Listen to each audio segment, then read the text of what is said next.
Well, I'm getting ready to start trucking again.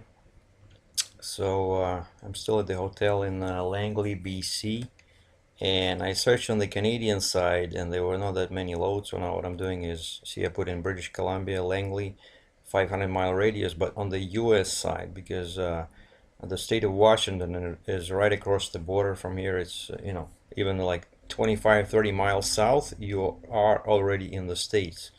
So a lot of loads they pay much better from US. Like if I can go south into US, let's say like 30 minutes, 1 hour, I can bring something back to Western Canada or Saskatchewan, Manitoba, stuff like that. So that's what I put here: US, Canada, and then trailer.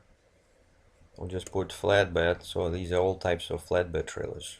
Like mine is a 53, but I'll just choose. I usually just choose the whole group, and I don't care about revenue or RPM. And then we'll just hit this search button, and voila, we have 8 loads. And the topic of today's video is you can never have the right trailer. Okay, FLTE is the extendable flat. I definitely don't have that one, but it pays pretty good. Look on this mileage, the rate is great, but then I see these ones, right? 53 flat. Hey, I have a 53 flat. It's only 46 miles away from me, basically in Burlington, Washington. Hey, I can do that. It pays pretty good. The only thing that I don't like is the weight. It's almost 60,000 pounds. And then when I click on the details, it says here wood beams, 60 feet long. Weight is this, and then there's a comment section that you cannot see at the bottom here. It says only 17,595 pounds at 60 feet in length. And I'm like, what the heck does that mean? Like, so what's the weight of this load? Is it 17.5 thousand pounds or is it 59? So I call the agent who posted this load.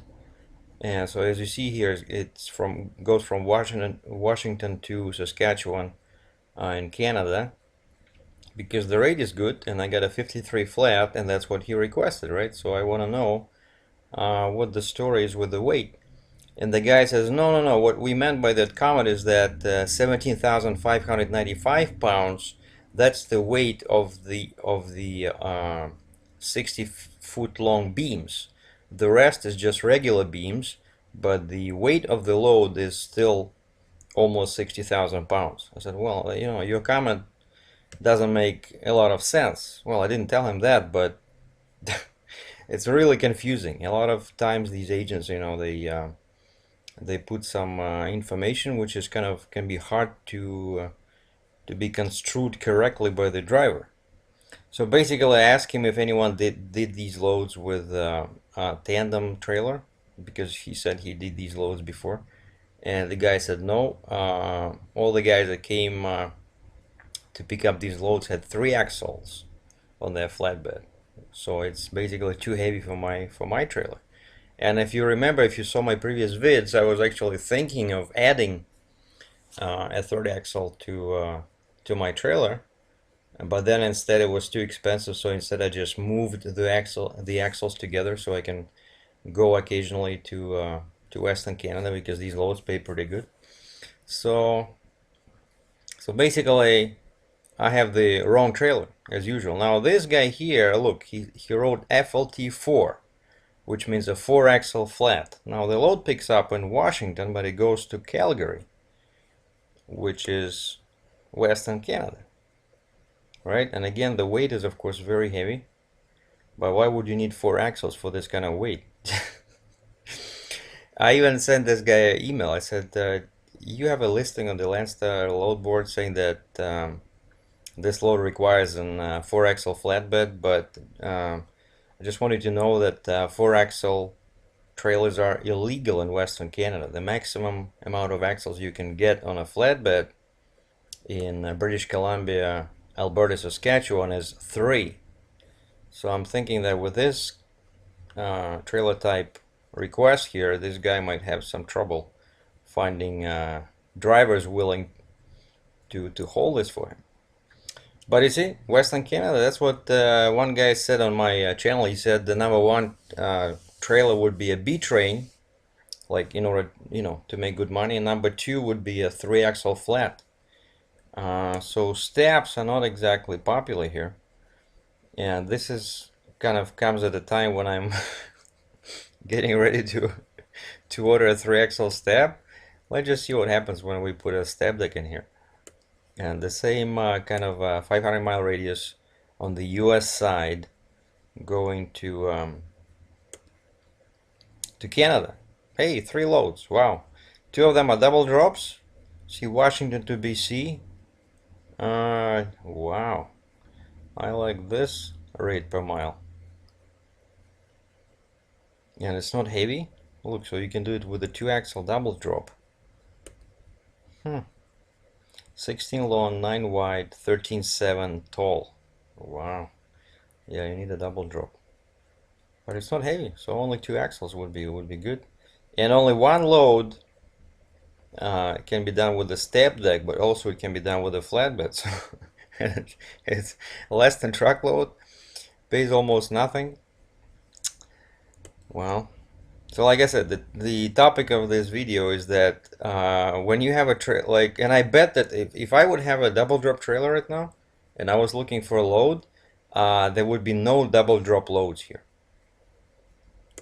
because it's always trucking. It's as unpredictable as the stock market. So let's just see what happens again. Maybe someone posted something new on the Canadian side. So now we're looking for now let's just say forget it. I'm not gonna drive 8 hours to pick up a load on the Canadian side, because that will be in Alberta, and I don't want to go through the mountains between BC and Alberta because they're pretty bad. So I'll just say 200 miles radius of Langley, BC on the Canadian side, and I want to go both to US and Canada with a flatbed trailer. What do you say? One load. Well, so unless if you want to go to Texas for $1.40 per mile because it's an LTL, you're in luck. But you see, as I said, so out of here there's no loads. Basically you have to do this. You have to go to US, pick up a load, and then come back, and hopefully that load will go, instead of going north to British Columbia, it'll go somewhere like northeast, closer to the eastern Canada. See, like this one, like Salt Coats, Saskatchewan. I was checking up actually this route here. That's where it picks up, and then you can go like this and cross into Saskatchewan, and that would be actually 1539 miles, not what they wrote, because what they wrote is they wanted to go like this, and these are all mountains, like they're really bad. I would never go there with a 60,000 pound load. So I know here it's it's all interstates, and then from here you just go north.